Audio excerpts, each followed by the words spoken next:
just wanted to make a quick video to share with everybody a few of the things that I've learned in my journey battling not only visual snow but many different things in my life. So first, I would like to share the stretches that I've been doing throughout the day. They're just simple neck stretches. Just lean your head to the side. Anybody can do this, and it doesn't take much time. Just do a slow neck circle. And you can feel the various points that are tight or tense. You can feel them stretching as you go.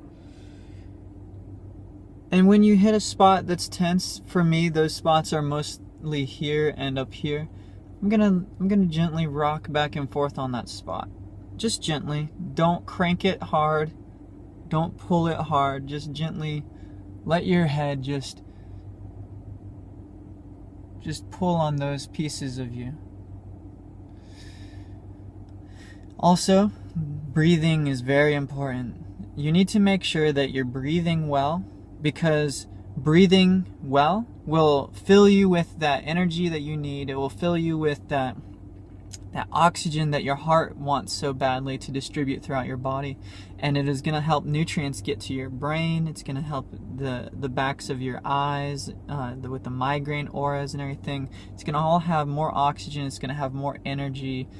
Your brain fog, if you're having issues with brain fog, it really improves that, as well as I hope it will improve it for you as it has improved it for me.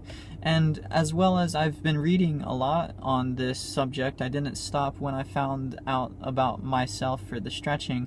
I found some other videos that are on YouTube that indicate that dietary change can help a lot, and I can attest to that as well, because about 2 weeks ago or so, I stopped drinking caffeine. I stopped drinking caffeine is really interesting too. If you guys have a chance to look up, there's a video, and I think it's called Your Brain on Caffeine, and it's so interesting. There are things out there that people are sharing, information that I never knew, that I can just look at and I can learn just so easily now. It's so nice. They've already done all the research for us, and they've shared that video with us. So look up that video, and they do a great job with it. As well as it's just simple blood flow. Just help increase your body's ability to be your body. You know, the blood flow coming up through these two beautiful arteries that you have that are so closely connected to your heart. These things are so important. Your heart wants to be able to push that oxygen, push that energy up into your brain. Also, controlling your eye movements, making sure that you're actually giving yourself some different exercises to do so that you can stretch behind your eyes. I don't know if you could see that, but I'm just looking around, and anywhere that is like a difficult place to look, I'm gonna focus a little bit more on that place, because I want to be able to completely control my eyes. I want my eyes to have a little bit more exercise, and I want my eyes to feel good. And I know I look a little silly doing that sort of thing, but I've moved past it in my life to where I don't really concern myself too much with the thoughts of others. More so, I'm concerned with my own thoughts. The thoughts that I think are the only thing that I can learn from. So if I'm always thinking somebody else's thoughts, how does that benefit me? I want to know why I think the things that I think, and I want to know if they're worthy of being in my mind. Just like your mind, you should be more aware of yourself, more aware of the things that you do, as well as the thoughts that you think. You are so powerful. Your mind is the most powerful tool that you have. So make sure that you're utilizing it to the best of its capability. Proper blood flow, proper dietary supplements. If you take supplements, then that's a great thing. I personally don't take supplements, but I've heard amazing things about them, especially if you're not getting the nutrients you need throughout your diet. There's something you could look into called Soylent, and that is a powder drink mix. I was on it for a while. Actually, I was drinking it in the time that during the period of time that I recovered my use of my making memories and things like that. I was actually on Soylent. I am not currently, but I've since switched to a healthier diet.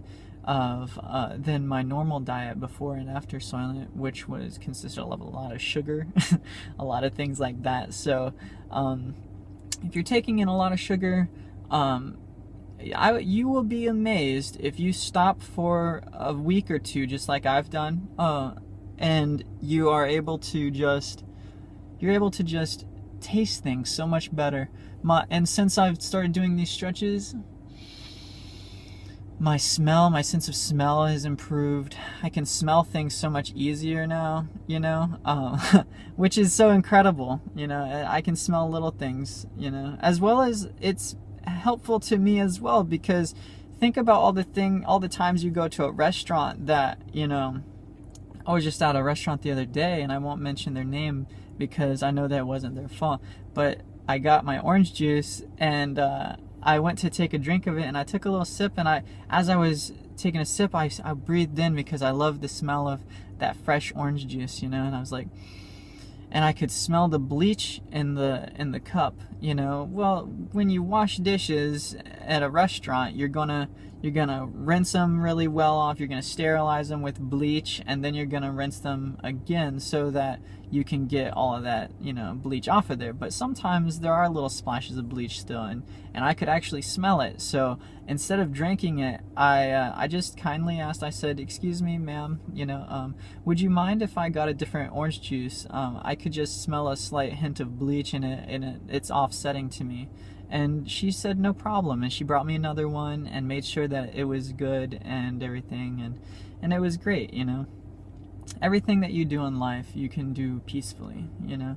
And you know, especially if you are somewhere spending your money, you earn that money, and you deserve to have good service, and you deserve these things, but you don't have a right to other beings and affecting their lives negatively. You know, all things can be resolved with peace, all things can be resolved with love, and those things that cannot be resolved with peace and love, you know, that's not your fault. That's not your problem even. That is a fault of the other person, or that is a fault or a problem of the other person, but you don't have to involve yourself with their negative thoughts and feelings and emotions on it. So anyways, this video is getting a little bit long here, and I know that I went really long with my first video, so let me go on and end it here. I will be making more videos in the future, and hopefully I'll be able to share and impart some of the things that I've been learning on my journey as I continue on the path that has been set before me, and goodwill on your path. So be well and live a good life.